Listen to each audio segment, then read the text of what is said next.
क्या तुमने कभी सोचा है जब तुम आखिरी सांस ले रहे होंगे तब तुम्हारे आसपास कौन होगा? तुम्हारी फैमिली होगी, तुम्हारे कुछ खास दोस्त होंगे, रिश्तेदारों में भी क्लोज रिलेटिव्स ही रहेंगे, लेकिन एक इंसान और होगा।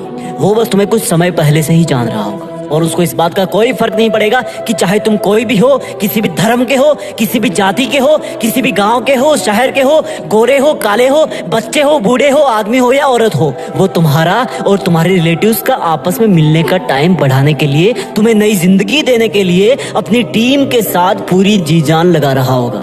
ये वो इंसान होगा जिसने अगर ऑपरेशन थिएटर के बाहर आकर सॉरी बोल दिया तो समझो खेल खत्म। ले सकते हो ये जिम्मेदारी, बन सकते हो इस तरह का एक बहादुर डॉक्टर जो कि अभी अभी ऑपरेशन थिएटर से निकला है, जिसको इन्फॉर्मेशन मिली है कि इमरजेंसी है। एक डॉक्टर के लिए इमरजेंसी वर्ड काफी है, उसके लिए इमरजेंसी का मतलब सिर्फ और सिर्फ किसी की लाइफ है। एक इंसान अपने आप को कितने विश्वास से सौंप देता है खुद को डॉक्टर के सामने, सब चीजें कबूल कर लेता है क्योंकि मरीज जानता है कि डॉक्टर को नहीं बताऊंगा तो किसको बताऊंगा। और ये विश्वास आता है तुम्हारे नॉलेज से, तुम्हारे प्रोफेशन से, और ये दोनों आते हैं सिर्फ और सिर्फ डेडिकेशन से। डेडिकेशन के लिए सैक्रिफाइस करना पड़ता है, पढ़ाई करना पड़ता है, सीखना पड़ता है। ये तुम्हारी एमबीबीएस के लिए एंट्रेंस एग्जाम तो एक छोटी सी परीक्षा है जो सिर्फ और सिर्फ तुमसे पढ़ाई मांग रही है। जब असल में तुम डॉक्टर बन जाओगे तब हो सकता है तुम्हारी फैमिली में किसी का बर्थडे केक पोस्टपोन करना पड़े, क्योंकि हो सकता है उस वक्त कोई इमरजेंसी आ जाए।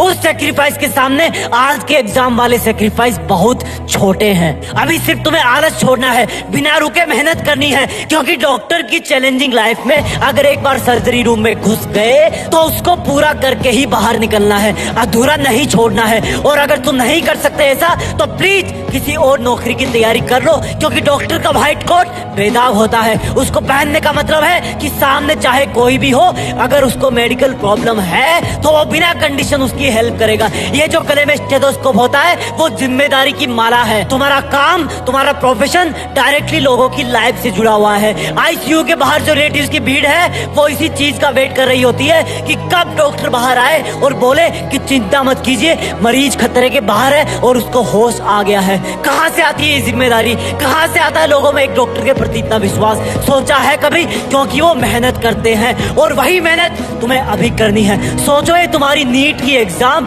या एम्स की एग्जाम एक इमरजेंसी है। अब तुम क्या करोगे? डॉक्टर होना चैलेंज स्वीकार करो, अपनी टीम बनाओ और तुम्हारी टीम में तुमको मिलाकर सिर्फ 3 लोग हैं। पहले तुम, दूसरी तुम्हारी प्लानिंग, तीसरा तुम्हारा हार्डवर्क। तुम्हारा स्टेथोस्कोप है तुम्हारा दिमाग जो हमेशा तुम्हारी मंजिल पाने के लिए बेताब धड़कनों की बात सुनता है और उसके हिसाब से तुम्हारी बॉडी को मेहनत करने के लिए ऑर्डर करता है। और जब तुम इस एग्जाम की इमरजेंसी से लड़ रहे हो उस वक्त अपने इस ऑपरेशन थिएटर रूपी स्टडी रूम के बाहर की वार्निंग लाइट जला देना, ताकि तुम्हें मेहनत करने से कोई डिस्टर्ब ना कर सके, यहाँ तक कि तुम्हारी गंदी आदतें भी नहीं। और जी जान से किताब की हर एक लाइन पढ़ना, क्योंकि तुम्हें क्या पता कौन सा केमिकल फॉर्मूला किसी की जिंदगी बचा दे। और इस एग्जाम की इमरजेंसी में जो ब्लड चाहिए उसका ब्लड ग्रुप जे होना चाहिए, यानी कि जोश। जब तक तुम इस एग्जाम को क्रैक ना कर लो तब तक शरीर में जे ग्रुप वाला खून दौड़ते रहना चाहिए।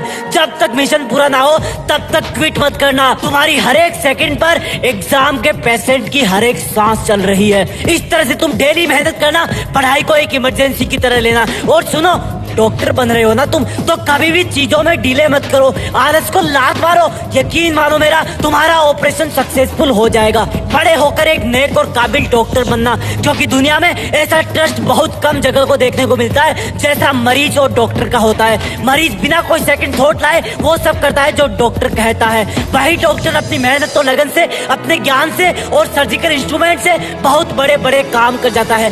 ब्रेन सर्जरी कर देता है, ओपन हार्ट सर्जरी कर देता है, प्लास्टिक सर्जरी कर देता है, हार्ट का ट्रांसप्लांट कर देता है और भी ना जाने कितने ही कॉम्प्लिकेटेड ऑपरेशन कर देता है। कौन है वो इंसान जो ये सब एडवांस बायोटेक्नोलॉजिकल काम करता है? क्या ये सब काम करने वालों को अलग से पैदा होता है? वो हम जैसा ही पैदा होता है, लेकिन उसकी मेहनत और लगन उसको वो सब काम करने के काबिल बनाती है जिससे कई जिंदगियां बच जाती है। और उस मेहनत की स्टार्ट होती है उस स्टूडेंट से जो एमबीबीएस करने के लिए एंट्रेंस एग्जाम की तैयारी कर रहा है। जय हिंद, वंदे मातरम।